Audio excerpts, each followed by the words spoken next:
Today I'm talking with Lauren Cantu. She is the Chief Operating Officer of Epworth Villa. Lauren is involved in the operation, staffing, and management of this organization. Her days are devoted to meeting with individual residents, staff members, and department heads in an effort to ensure that this community continues to thrive. She is the ultimate problem solver, the cheerful conversationalist, the inspiring motivator, and the engineer who keeps the train on the tracks. We are truly fortunate to have her with us. Lauren, tell us about where you grew up, what your childhood was like, and also about your very own family. Okay.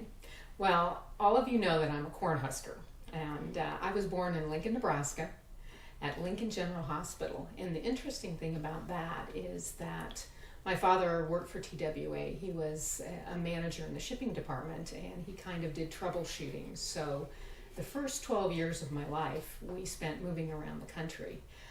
We lived in Rapid City, South Dakota. We lived in Colorado Springs, Colorado. We lived in St. Charles, Missouri. We lived in New Carrollton, Maryland. And then back at about the age of 12 or 13, we moved back to Lincoln, Nebraska. So I finished high school there and went to college there. So I graduated from the University of Nebraska in Lincoln, Nebraska. So my childhood, the first number of years, was very interesting. In New Carrollton, Maryland, of course, we were about 40 miles from the capital. And at that time, you were able to sightsee and actually go up to monuments.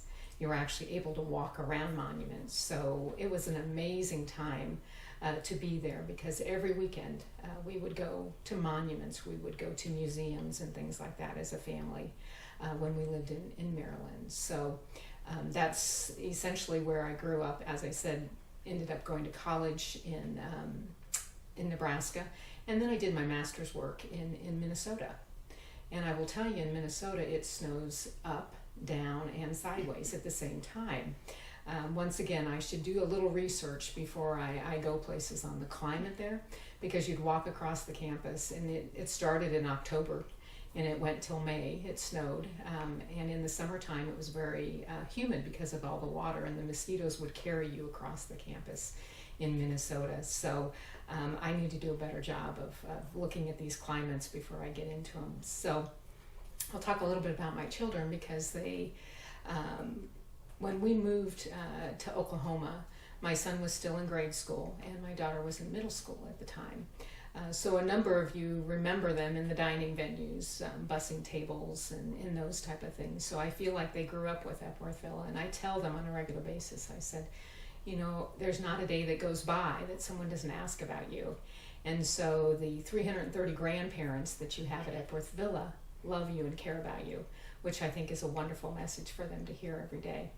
So my son, he completed his freshman year at the University of Oklahoma, which as a Cornhusker hurts me right here. He was on the dean's list both semesters. So he will be starting his sophomore year in engineering at the University of Oklahoma in August. I think that's probably when school will start this year. So very proud of him for that. Because high school, he was an athlete, and so he got very good grades, but I was concerned when college started that I just didn't know how he would do, but he really buckled down and did extremely well in college. So sophomore at the University of Oklahoma Engineering College. My daughter, as you all well know, and we all lived through it, is at the Coast Guard Academy in New London, Connecticut.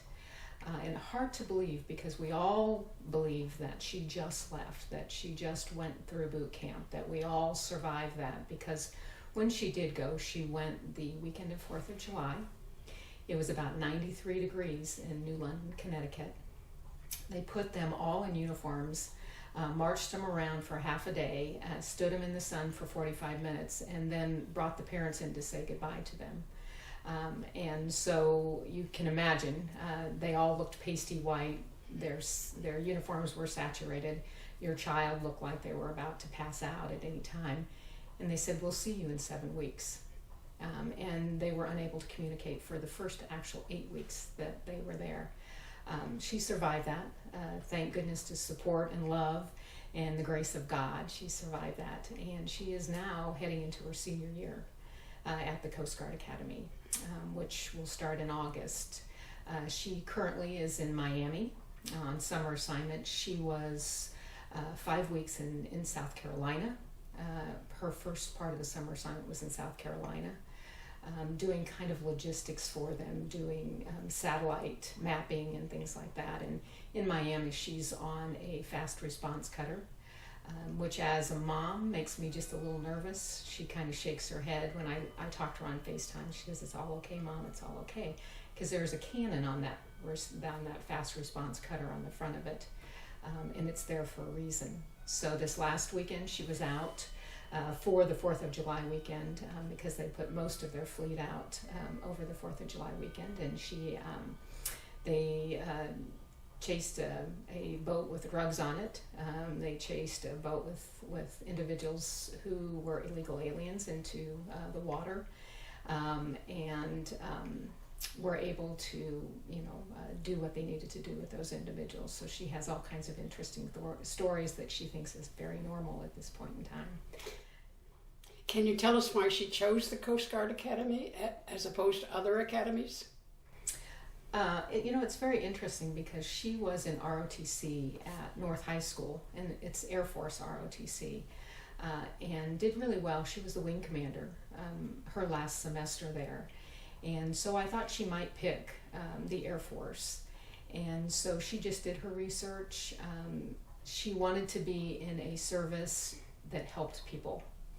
And so she felt that they were by far the most helpful service line.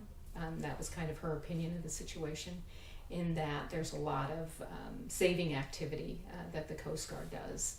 And so that's why she selected it. The other thing she talked about this weekend was a tropical storm. And, I said, "Tell me about the Coast Guard and the tropical storm." She said, "Well, the fleet goes along the line, essentially the line of where the tropical storm is supposed to, hit ground, and they just wait because, of course, there will be folks in the line or in the water at that point in time." And she says, that's our job, is to be there in case something goes wrong. In case somebody is in the water that shouldn't be in the water, we get them out.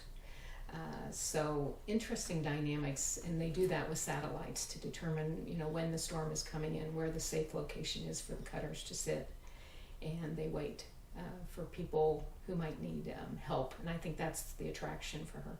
Lauren, how long have you been at Epworth Villa? I came on October 31st of 2011. I always tell individuals I was the witch that came in on the broom that's never left. And so I will be here 10 years, October 31st of 2021.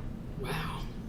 As you look back over your childhood and early adulthood, could you have anticipated that you would have a career in senior living?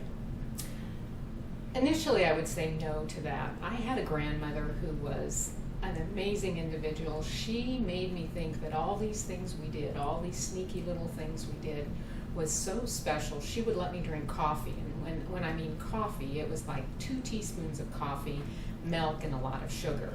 And we always kept that a secret from my mom because I thought it was such a big deal that I was drinking coffee.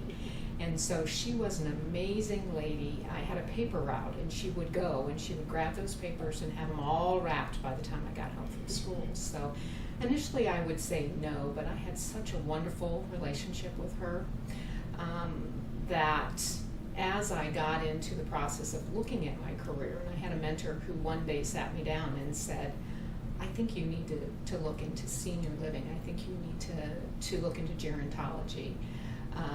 It's where the path started. Well, it's nice to have such an inspirational person in your life. Tell us about your family. What does your family like best about living in Oklahoma, and what do they like least? I would say when we came to Oklahoma, I came a year before my family got here. They stayed because it was kind of the middle of a school year, so they stayed to complete the school year. And so I think the biggest thing we like is the people and the friendships that we've developed since we moved to Oklahoma. The most, what do I say, unsatisfactory part of it is the humidity and the heat in the summer, and the wind. I always thought, they said, Chicago was the windy city, and we know why they call it the windy city, but Oklahoma is certainly a windy state. That's kind of a secret till you move here. I think everyone who lives here feels the same way. What is the best thing about your job at Epworth? The best thing about my job at Epworth is that residents allow me to be a part of their lives. They include me in the good and the bad. We have conversations. They allow me to help where it's appropriate. They allow me to tell corny jokes. They allow me just to be a part of their life, which was absolutely amazing. And so I think that is the best part, along with the folks that work side by side with me. It is difficult to find folks that have the heart for service, and when you find them and you work with them every day, it's an amazing experience. Coming to work is something you look forward to each and every day. That is wonderful. We're happy about that. What is the most difficult part of your job here? I'd say the most difficult part, probably for the last 2.5, 3 years, has been finding teammates. We have vacancies, finding individuals who have the right heart to serve, who understand what it is to be in a community like this, and to appreciate the wonderful opportunity Epworth has. It's difficult to find those individuals. COVID took many people out of the workplace, and then we struggled with unemployment benefits, keeping many people at home longer than we expected them. So many positions went open, which caused difficulties for providing services that residents need and things like that. So I would say probably that is the most difficult part currently is finding enough people to provide services to meet the residents' needs. That's certainly understandable. Based on your experience in senior living, what do you think would improve the experience at Epworth Villa? I believe that if we could figure out the right educational tool for older individuals to review and to absorb, to move into the community sooner. Many times we see individuals wait until they either are physically or they have other barriers in their life to come into the community, and they miss what this community is about.